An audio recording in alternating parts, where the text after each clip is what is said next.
Бүгін жүрегімізде дүниенің ұлылығы бар. Ошон үчүн дүния айтканды кылабыз. Өлтүр десе өлтүрөбүз, кордо десе кордойбуз, уруш десе урушабыз, ажыраш десе ажырашабыз. Дүния эмнени айтса ошону кылып атабыз. Акча эмнени айтса, азыр бизге доллар Кудай сакташы Кудай болуп алды. Сахабалардын жүрөгүндө Аллаху акбар, Аллаху. Жашоо багымдаттан башталып атат. Аллаху акбар, Аллаху акбар.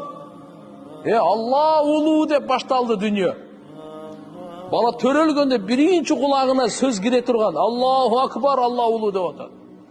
Намаз башталды, Аллаху акбар дейт. Рүкүгө барса Аллаху акбар дейт. Саждага барсак Аллаху акбар дейт. Намаз бүткөн 34 жолу Аллаху акбар дейт. Элестетип атасызбы? Эмнени айтып атабыз? Алла улуу бардыгын кылат ал. Бардыгына күчү жетет. Барын барысыз кыла алат ал. Жүрөккө Алланын улуулугу келмейинче Аллага баш ийүү элестетип болбойт. Дүнүйөгө азыр доллар келип алды. Долларга баш ийип атабыз.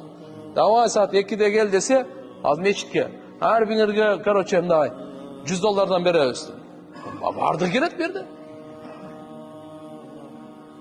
Тахажжудка келсе эч ким келбейт. Эмне үчүн? Жүрөктө бар. Алланын жолуна даватка чыккыла ар бир кадамга 1000 доллардан бирөө калбай бары чыгат. Атаман сурап келейинчи, апам уруксат береби экен, аялым айтабы айтпайбы?